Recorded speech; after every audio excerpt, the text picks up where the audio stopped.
মাথায় রাখবেন, যেই মেয়ের স্বামী খারাপ, যেই মেয়ের হাজবেন্ড খারাপ, তাকে মেরে ফেলার জন্য বিষ লাগে না, তাকে মারার জন্য কোনো গুলি লাগে না, সে এমনি শেষ।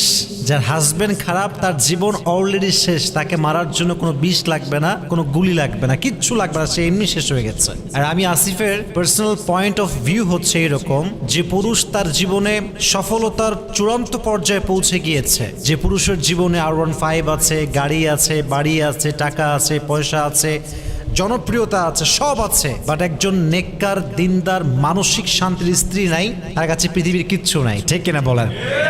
Exactly to the same way একজন নারী যার কাছে রূপের বাহার আছে, অনেক সুন্দরী নারী, বাপের কোটি কোটি টাকা আছে, ঢাকার গুলশানে ফ্ল্যাট, অনেক টাকার মালিক সে, অনেক রূপের এবং গুণবতী নারী সে, কিন্তু তার কাছে মন মতো একজন স্বামী নেই, মানসিক শান্তির একজন হালাল পুরুষ নেই, তার মানে তার জীবনে কিছুই নাই। ঠিক কিনা বলেন? তাহলে বোঝা গেল স্বামীর জন্য স্ত্রী হচ্ছে বিশাল বড় নেয়ামত, আর স্ত্রীর জন্য স্বামী একদম সেম, দুটোই সেম। স্বামীর জন্য স্ত্রী নেয়ামত, স্ত্রীর জন্য স্বামীও নেয়ামত।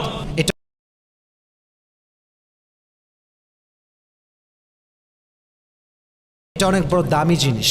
তো যখন কোনো স্বামী তার স্ত্রী কষ্ট দেয়, তার প্রথম যে আযাব তাকে ফেস করতে হয়, সবচেয়ে বড় আযাব এটাকে আমি মনে করি, সেটা হচ্ছে যখন কোনো হাজবেন্ড তার ওয়াইফকে হার্ট করে, উইলিংলি অথবা আনউইলিংলি, যখনই হার্ট করে, কষ্ট দেয়, আঘাত করে, সেই স্বামী তার সুখ হারিয়ে ফেলবে, তার সুখ সে কখনো খুঁজে পাবে না। এর কারণ হচ্ছে শুধু স্বামী স্ত্রীর ক্ষেত্রে নয়, পৃথিবীর যে কোনো প্রান্তে কোনো মানুষ যখন মানুষকে কষ্ট দেয়, আঘাত করে, আল্লাহ ওই মানুষের সুখটা কেড়ে নেয়। কারণ মানুষকে অসুখী করে, কষ্ট দিয়ে পৃথিবীর কোনো মানুষ কখনো সুখী হতে পারে নাই। ঠিক এরা বলেন?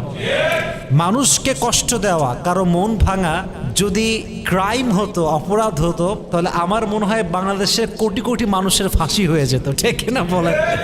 এটা বড় একটা অন্যায়, বাট এটা কোনো রাষ্ট্রীয় আইন নাই, কোনো সামাজিক কোনো আইন নাই, এটা আমাদের সমাজে এরকম। তো স্বামী যখন হাজবেন্ড যখন তার স্ত্রীকে কষ্ট দেয়, তার প্রথম যেই আযাবটা তাকে ফেস করতে হয়, সে তার সুখ কোথাও খুঁজে পায় না।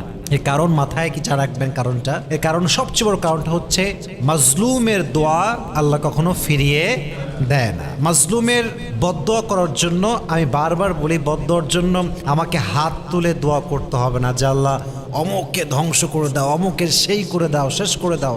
No, it's not like that. বদদোয়ার জন্য জাস্ট হৃদয়ের একটা অনুভূতি, কষ্ট, একদম বোবা কান্না, এটাই একটা মানুষের ধ্বংসের কারণ হতে পারে। ঠিক না বলেন? তাহলে এক নাম্বারটা হচ্ছে সে তার জীবনের সুখ হারিয়ে ফেলবে, আর কারো সুখ নষ্ট করে কেউ কখনো সুখী হতে পারে না। তাহলে এক নাম্বার হচ্ছে husband will lost his mental peace, সে কখনো তার মানসিক শান্তি খুঁজে পাবে না। Number one. আর একটা বিষয় মাথায় রাখবেন যে অনেক নারী আছে দেখবেন স্বামীকে বিয়ে করেছে ফ্যামিলির বিরুদ্ধে গিয়ে, এরকম অনেক মেয়ে আছে না? নাই? কেউ পালিয়ে বিয়ে করেছে, অথবা কেউ পরিবারকে সঙ্গে নিয়েই বিয়ে করেছে, বাট পরিবারের ওপিনিয়নটা ছিল এরকম যে he is not perfect for you. পরিবার বলেছে দেখো মা, এটা তোমার জন্য পারফেক্ট ছেলে নয়, তোমাকে অন্য কোথাও চুজ করা উচিত। পরিবার সাপোর্ট দেয়, তাও মেয়েটা বিয়ে করেছে সেই ছেলেটাকে, কারণ ভালোবাসা, অনুভূতি, ফিলিংস। কারণ বিয়েটা হচ্ছে এমন একটা জিনিস, যাকে যার ফিল হয় না সে তাকে বিয়ে করতে পারে না, আর যাকে যার ফিল হয় সমস্ত বাধা পেরিয়ে সে তাকে বিয়ে করতে পারে। ঠিক কিনা বলেন? এখন যখন কোনো নারী তার শখের পুরুষকে হালালভাবে বিয়ে করে, তার প্রথম এক্সপেকটেশন থাকে এরকম যে আমার সমাজকে, আমার পরিবারকে, আমার সব ফ্রেন্ড সার্কেলকে আমি প্রমাণ করব যে আমার চয়েস, আমার পছন্দ সবচেয়ে বেটার ছিল, এবং আমার হাজবেন্ড আমার যোগ্য, সে সবসময় এটা ডিজার্ভ করে। তার এক্সপেকটেশন এরকম যে আমার স্বামীকে পৃথিবীর সবচেয়ে উত্তম পুরুষ হতে হবে। ঠিক কিনা বলেন? তো সেই স্বামী যখন খারাপ হয়, মনের বিরুদ্ধে কাজ করে, জুলুম করে, কষ্ট দেয়, সেই স্বামী কি কখনো সুখী হতে পারবে বলে আপনি মনে করেন? কখনো হতে পারবে?